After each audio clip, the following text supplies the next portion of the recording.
Hello, everyone, and welcome to today's edition of Horse's Mouth Live, the Extraordinary Advisor Show. My name is Ellen Rogin, and as always, I have fabulous guests who come to bring you information to help you in every area of your life, especially your business.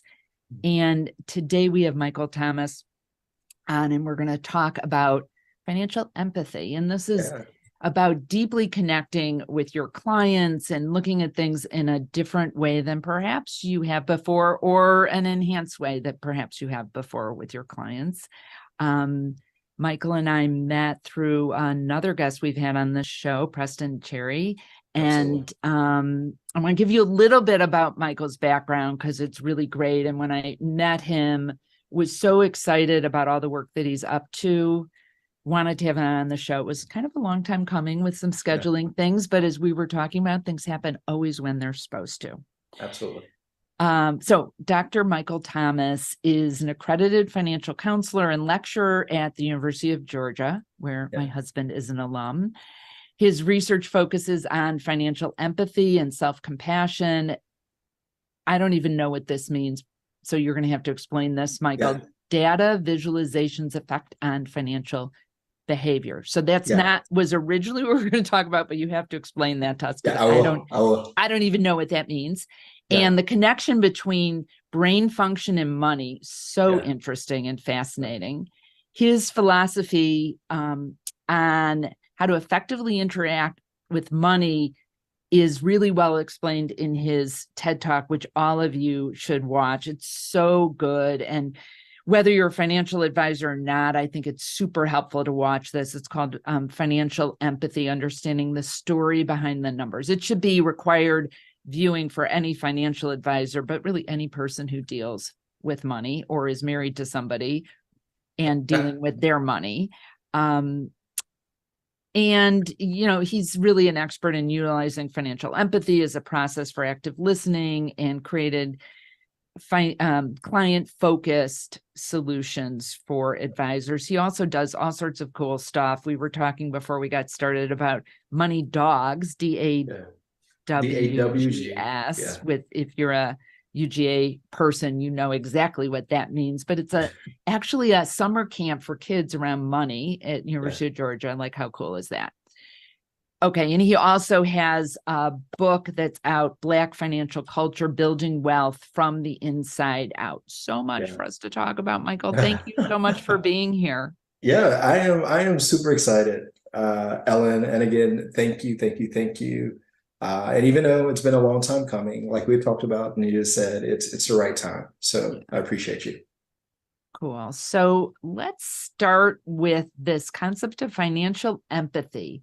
I have not heard that before, and I've been around the industry for a lot of years. What does that actually mean? Yeah, very good question. Financial empathy, the way that I explain it, is one's capacity to understand, feel, and respond compassionately to the context of someone's financial circumstances and situation. So literally what it does is that it takes what we've seen in the literature, and this is, again, in research and in all literature, depending on who the researcher is, they're going to utilize a different definition of something, right? And then based on the definition that I use is going to drive me down a path of the type of questions that I have and how do I operationalize or how do I prove for something. So I tend to believe that empathy is a process, generally speaking. And a lot of people tend to confuse empathy with sympathy. Sympathy is, generally speaking, more of an emotional response. Empathy is actually more balanced. It's cognitive and it's emotional. And emotional up to a point to where you're not overridden by your emotions like your client might be. So I have the ability to sense and to feel where my client is, the emotional state of my client. But I also have the capacity, maybe unlike my client, to use my prefrontal cortex and to work through a situation where they may not have the capacity to see through at this point because their autonomic nervous system, they're engaging in a fight or flight response. Generally speaking, people engage in flight, which is avoidance. I think that that's probably one of the number one things that we see that most people engage with as it relates to money. But the idea is that we engage in this process of understanding. We engage in this process of trying to, as best as we can, to connect to the spirit of the thing, even though we might not be able to connect to the thing. So for instance, if someone says that I feel afraid in a certain situation, I may not understand the situation, but I do understand what fear feels like. I do understand the emotion of sadness. I do understand the emotion of joy, right? So we can find ways to connect. And then the idea beyond that is, so that's cognitive empathy, which is the understanding piece of it. Yeah, the affective empathy, which is the emotional element of it. And then we have my favorite part of empathy, which is compassionate empathy. That's where we respond in the best interest of an individual, as opposed to being succumbed by our own emotions and doing what's in the best interest of ourselves. That leans more towards sympathy, right? And then sometimes compassionate empathy means that, you know what, I may not have the capacity to serve the person that I'm serving.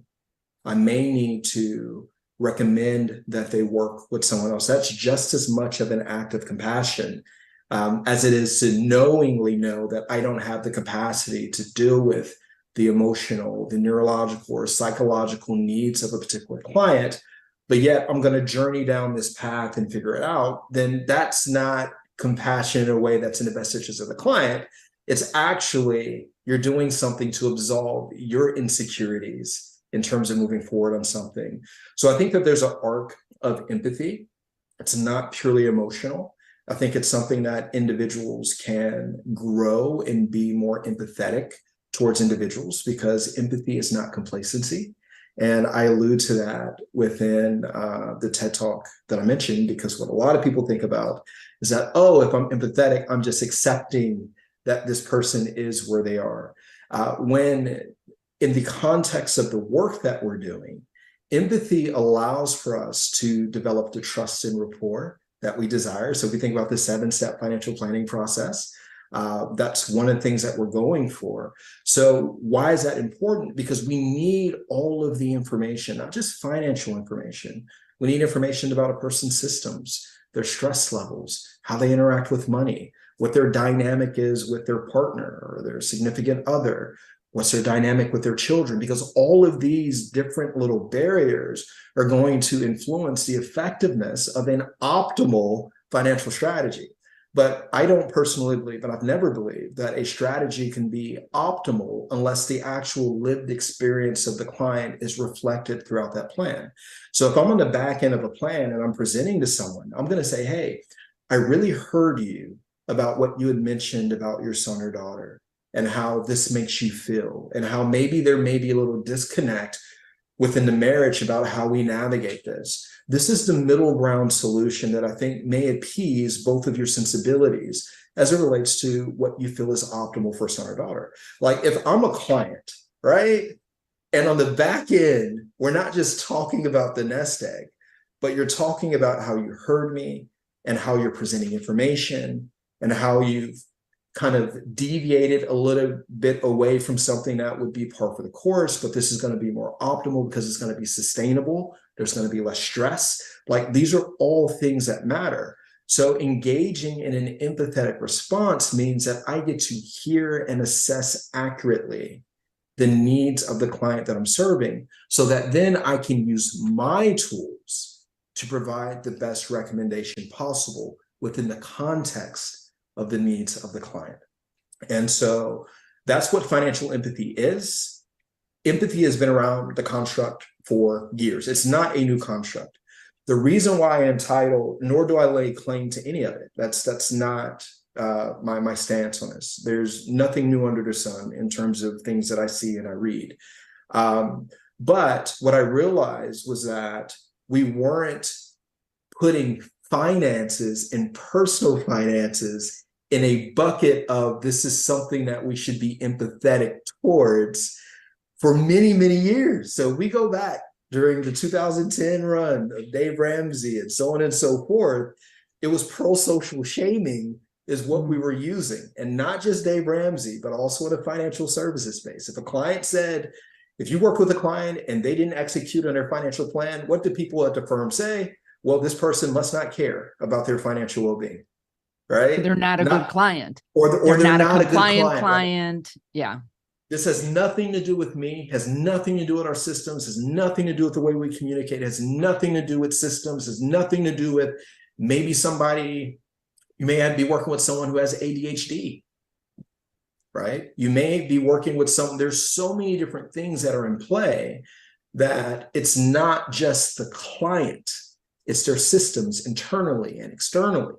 And once we understand those things, then we can say, oh, this is how we add greater value add to the financial services space. Yeah. So I did the TED Talk initially in the latter part of 2015, and then again in 2016. And I'll be honest with you, Ellen, at that point in time, I didn't tell anybody that I was doing a TED Talk on financial empathy, because I already understood the current temperature in the room, in our space, in terms of understanding what I would call essential skills, which is empathy, but it was regarded as a soft skill, meaning that, take it or leave it. And even if I were to present that information, I had presented it to several people. It's like, well, why would we do this? So I love the fact that our space and our industry has evolved so much to a point to where I can honestly say that the space that we're in now is the space that I've always wanted to operate in as a financial services space, not just working and addressing people's financial needs, right? The financial need is just a conduit to the thing that matters most, right? And understand that we're working with humans, that we're working with complex individuals, whether it's religiously, whether it's, it could be religion, it could be your cultural norms, it could be so many different things that affect what's optimal or what's not optimal. But the fact that we're now beginning to really explore this space of looking at the whole person within context of their financial goals, that really intrigues me, and it makes me really, really proud to be a part of this profession. Cool. And I 100% agree. And to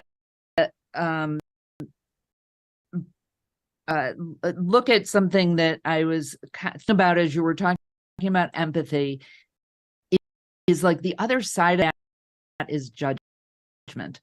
And so clients often feel judged and, as you said, sometimes shamed. Absolutely.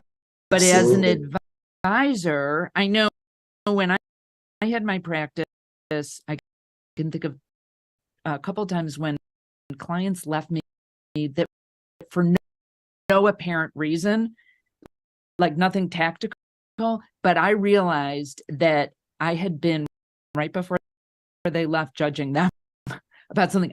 I didn't say a word. They Absolutely. Energetically felt that from me, and that is the only explanation they'd been of why they left.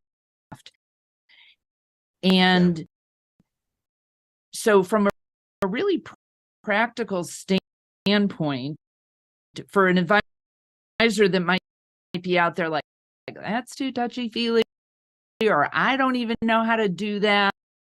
I mean, I know from my experience and training, we're born empathetic. We tend to be more empathetic for people that are like us, people in our in-group. But we can learn to be empathetic with others. Actually, that's sympathy. Sympathy is a shared emotional response or feeling that's shared within in-group, right?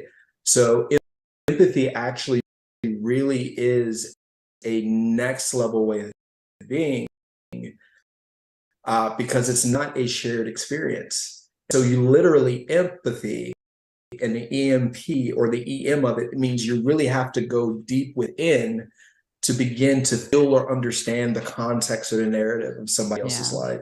So I actually call that pseudo-empathetic response, where we feel as if we're leading with empathy. But what happens is that our emotional state starts to lead our back to an empathetic state. So lead in with empathy. It's oftentimes that more than it's because you have to wrestle with your own self-regulation of where they should. Michael, will you tell this story fun? Because I think that's such a good how we can just jump in with judgment of somebody. So this was a story that I heard in your TEDx talk. So Bruce Ross, who works at the University of Kentucky, this was a story that he allowed for me to share based on an experience that we've commonly shared with working for VITA, Voluntary Income Tax Assistance Program at the University of Georgia.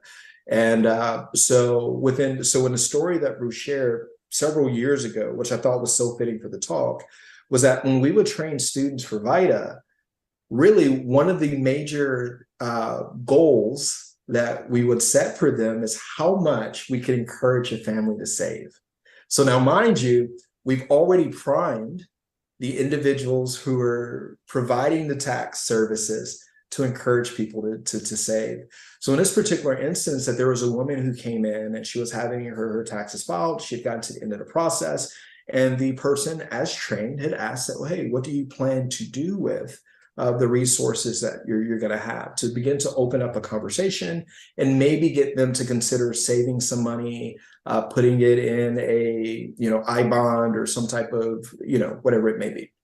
And the individual at that point in time had said, no, I'm not doing any of that, right? I'm going to go buy a flat screen television. And the way that I presented it within the TED Talk was that I wanted some air to breathe, because I knew, based on narratives around tax filings and perceptions about who this individual may be, that we would immediately consider that this person is not financially savvy, this person doesn't have their best interests in mind or that of their children, so on and so forth.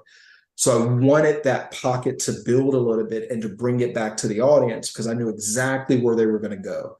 I've been on enough threads of reading the sentiment of people about people and their tax filings to know that this is a real thing.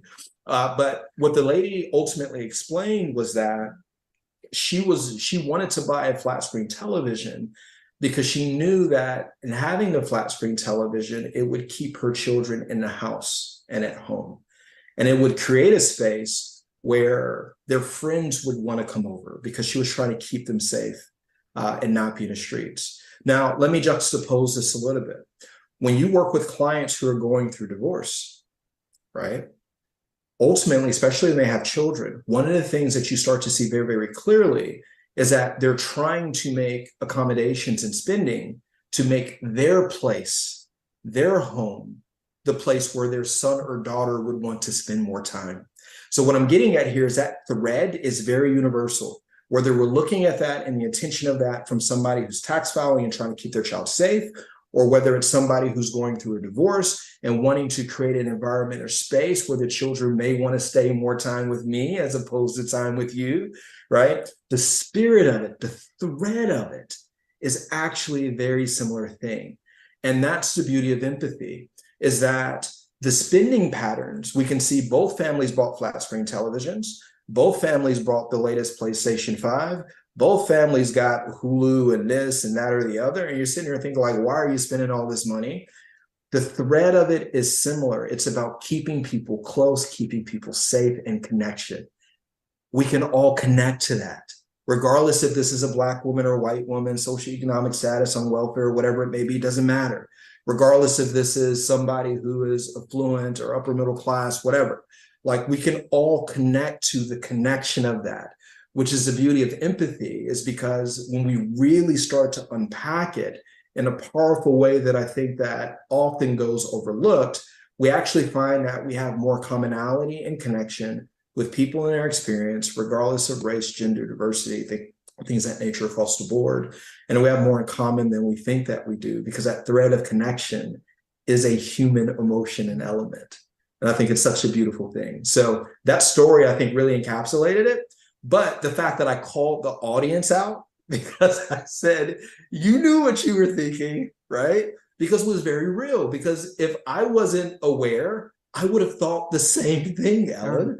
So for me, I've even had to evolve in the way that I think about working with clients at the University of Georgia, working with students, and making this less about me and making this about, well, what is the goal? What are we trying to achieve here?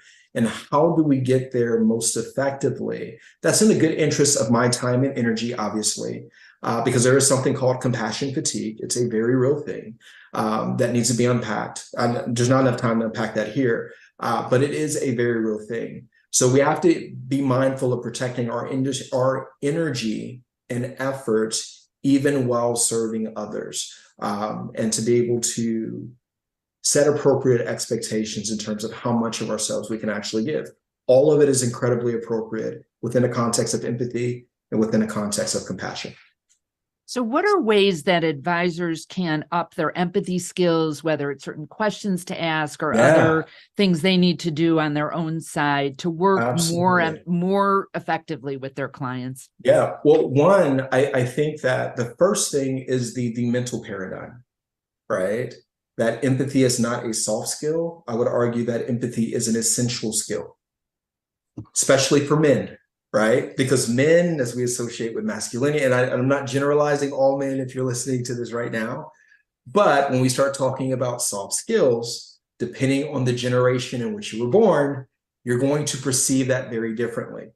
And I also think about this from, well, how do we create a win-win situation? Well, if the goal is the bottom line, and because no plan is worth its weight of gold if a client does not execute on it to actually then derive the benefits, then to help us build our client base, then I would argue that empathy, just as much as being an essential skill, it's necessary for business growth and business development. So let's just talk about base layer, bottom line, practical application for why this is important. It's not about being touchy-feely. It's about how do I best tap into the vulnerability of my client so I can get all the necessary information that I need to actually effectively help them navigate this process successfully. To me, I just think that that's a very linear process. So I don't struggle with that disconnect, but I really want to challenge people's paradigms around empathy and it just purely being this emotional thing. It's intellectual, it's emotional, it's balanced. And that's the beauty of it.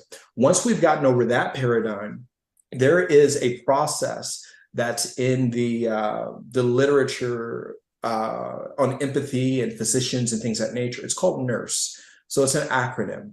And generally speaking, when you look at the ratings of nurses compared to physicians, nurses rate more highly than physicians do. Oftentimes, you'll see it that a patient will come in and primarily would want to spend all their time with the nurse. Why is that? Because when a nurse comes in, the nurse is taking a little bit more time. The nurse has the time.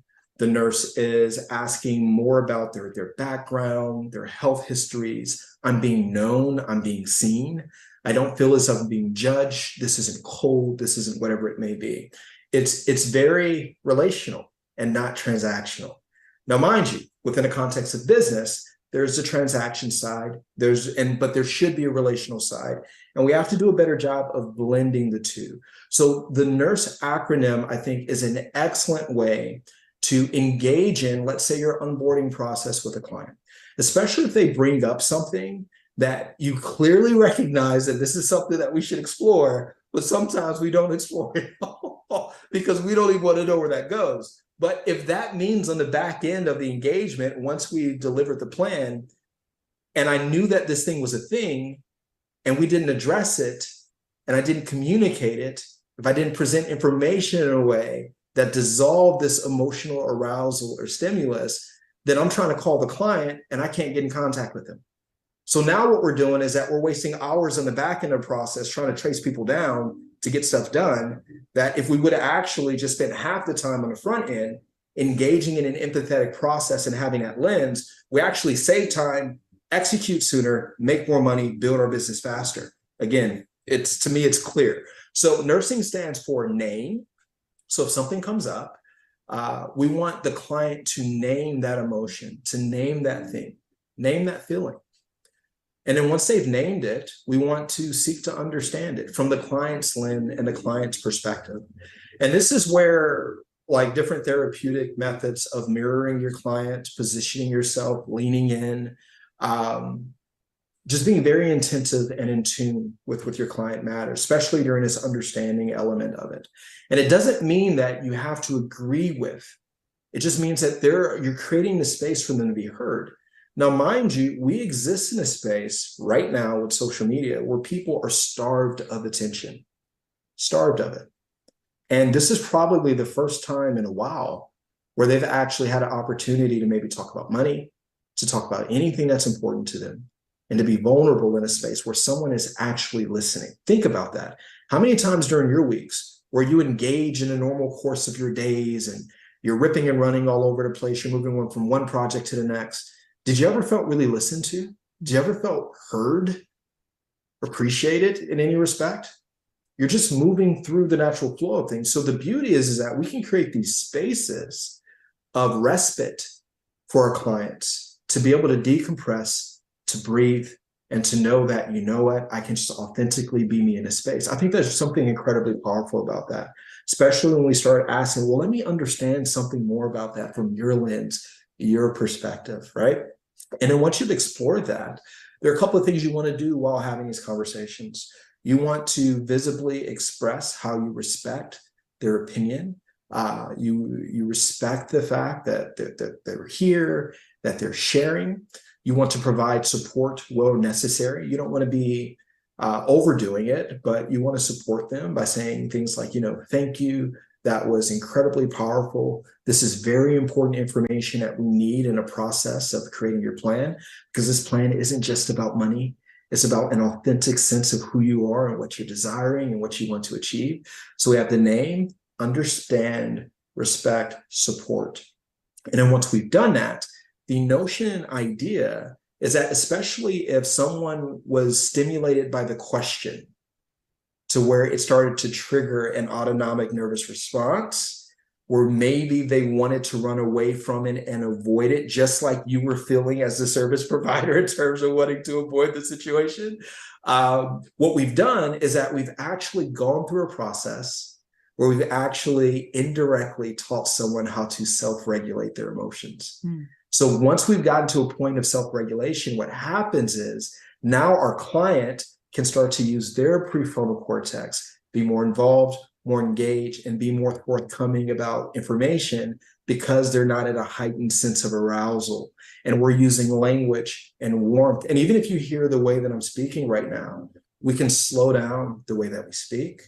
We can be more calm. So we can actually, even as their temperature is going up, we can still indirectly bring the temperature down in the room to where it's okay, it's safe, I'm respecting you, I'm supporting you. And once we've done that, especially if it causes, initially the conversation causes some type of arousal, we've calmed them down in such a way that now we can actually engage in conversation. We can actually hear each other. And now we can actually explore options and opportunities. So the beauty here with this nurse paradigm and concept, without knowing solution-focused therapy, without understanding cognitive behavioral therapy, you've actually created a space within the session to hear about someone's past, to respect and understand their position, to support them, encourage them, but then also to gradually nudge them to explore opportunities and not be focused on these things, because they're there with you because they need someone to partner with them to explore options. And then as you're navigating this process, you do it all over again, right? So you say, hey, are there times, so this would be solution focused, are there times when you felt as if you were successful in sticking to a spending plan? You stayed consistent with investing. Help me understand what was different then, right? Then we respected, we supported, we explore, and we can continue to, so what we're doing, and this is the beauty of this, Ellen, I hope you can hear my excitement here, is that we're not just directly utilizing these skills within session. What we're also doing that's equally important is that we're guiding the client indirectly on how to navigate their own internal self-talk and emotional regulation indirectly, without telling you, here's the strategy I want you to do. And every time they come back and they meet with you, in theory, they should be getting better and better in this process of self-regulating their own emotion, of even expressing self-compassion for self, because you've expressed compassion for them, right? So there is no judgment, there is no shame. I can make a mistake. We're going to understand it. We're going to explore it. I'm going to be supported. I'm going to be encouraged, and we're going to continue to take another step.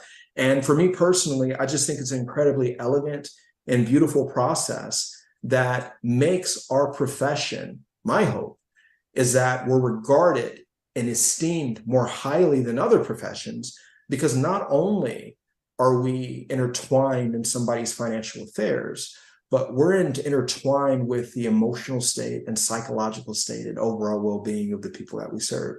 That's incredibly powerful to me. So that nurse paradigm is something that I use often, because we talk about active listening all the time, but active listening isn't just I listen to you, right? Active listening is how am I listening to you? And for what intent and purpose am I listening to you? And how am I going to be guided in the way that I listen? And what am I looking for? So nurse just doesn't guide the client, but it also guides the way that you should be thinking and the way that we should be understanding, respecting, supporting, and exploring potential opportunities in terms of the way that we serve the person that we're serving. That's great. Thank you so much. We can go on. We could go on for a long time about this. We'll have you back on. I love this nurse paradigm as a way to start to have these conversations, and any advisor, even if they are less comfortable in some of these conversations, can easily do this. Their clients are going to feel so comfortable and want to refer people and stay with them, because they're going to feel so good about themselves in the advisor's presence. So thank you. And Ellen, that's the beautiful thing, is that people are leaving you feeling good about the situation, even though they can be far off from their financial goals. But I can be far off from my financial goals and still feel confident and seen and cared for in a way where I'm going to come back, because after a while, this is going to be one of the very few spaces that when I leave, like, I feel good, right? And so I think that there's an element there to that.